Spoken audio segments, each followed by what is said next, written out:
Hi, welcome back to the channel of Shades of Grey Nomads.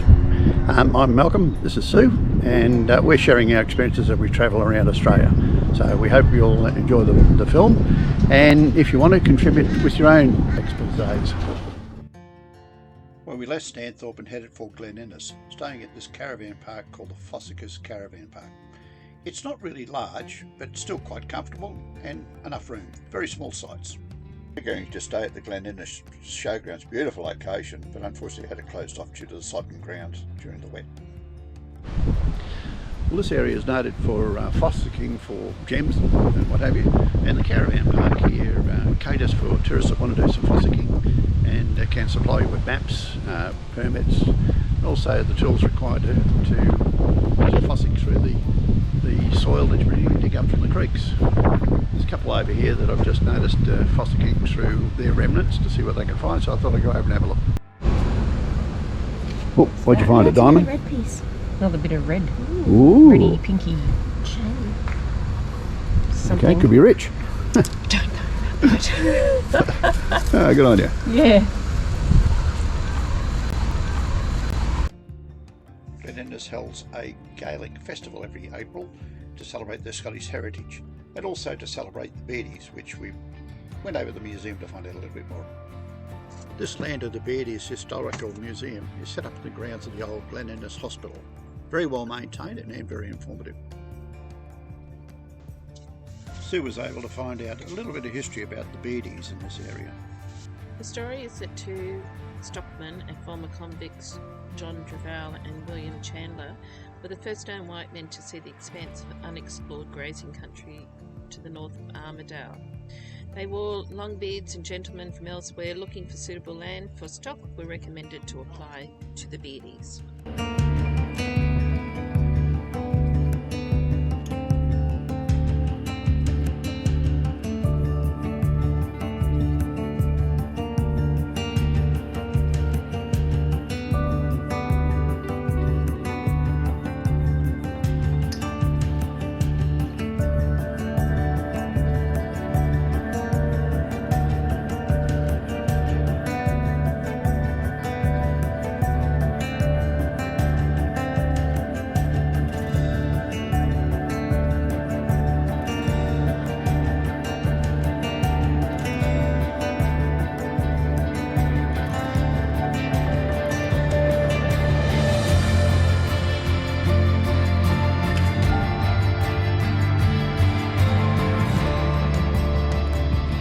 Stones acknowledge the contribution to Australian culture made by people from the Celtic nations of Scotland, Ireland, Cornwall, Wales, the Isle of Man, Brittany. The stones were officially opened by the New South Wales Governor on February the 1st, 1992.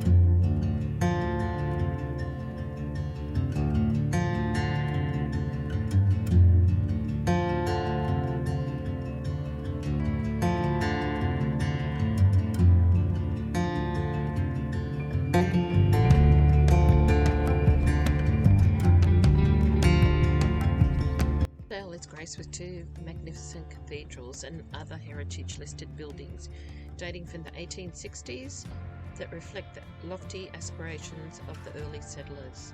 These buildings are built to withstand the cold Armidale winters.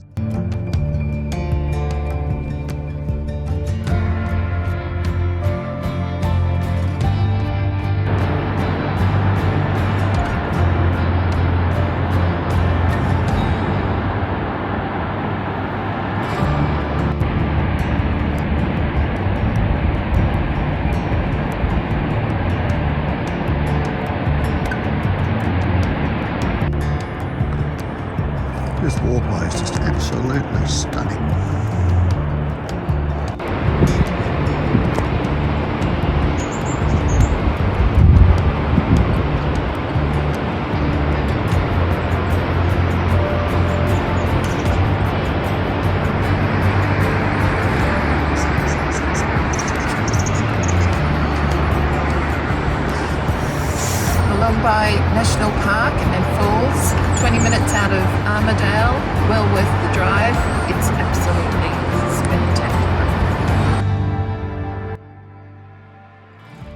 Nundle was our next destination. Staying at this caravan park. It's quite large, it's a g'day park, very well maintained and right on the banks of a river where you can do some fossicking. Nundle is home to one of the oldest working woolen mills. And of course Sue had to go investigate and do some more shopping, of course.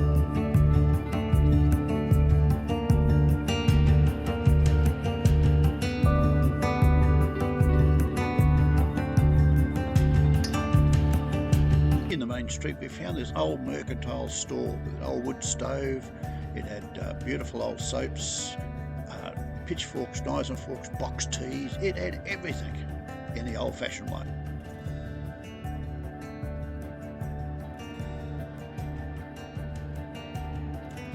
Then next door we found this antique bric-a-brac store, which when we looked through the windows we couldn't see any way to get through. The doorways were just full of stock.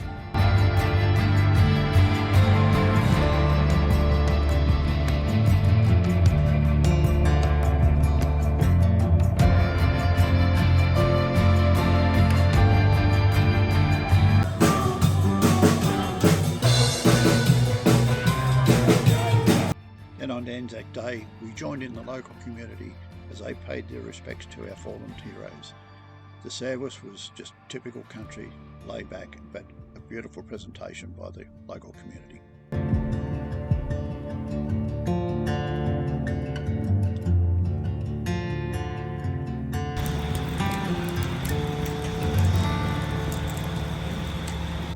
Well, we're sitting around the campfire here at Nundle, which is the end of our journey on this particular video.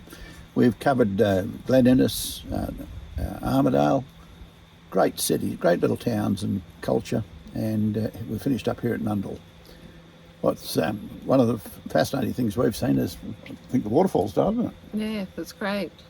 There's a stretch of highway called the Waterfall Highway, and it runs from Armidale through to Dorrigo, and there's so many different waterfalls that you can see. But Wollolombi, I hope that's right how you pronounce it, was spectacular. Took you about half an hour to learn that one, didn't it? Not very good at pronunciations. Anyway, but this little town of Nundle is just a gorgeous little place. Gorgeous. Great pub, great caravan park. You can do some fossicking if you want. We tried today but didn't get much. And just a peaceful little community. Yeah. We were originally going to cover Tamworth in this video, but because of the fact that there's so much happening in Tamworth, we decided to make it a separate video, so we'll release that one soon. But anyway, thanks very much. I hope you enjoyed the film so far, and don't forget to subscribe, tell your friends, and see you. Costs nothing. Costs you nothing, that's right. Remember that, Paul Bird. Anyway, we'll see you in the next video. Thanks very much for watching. Bye.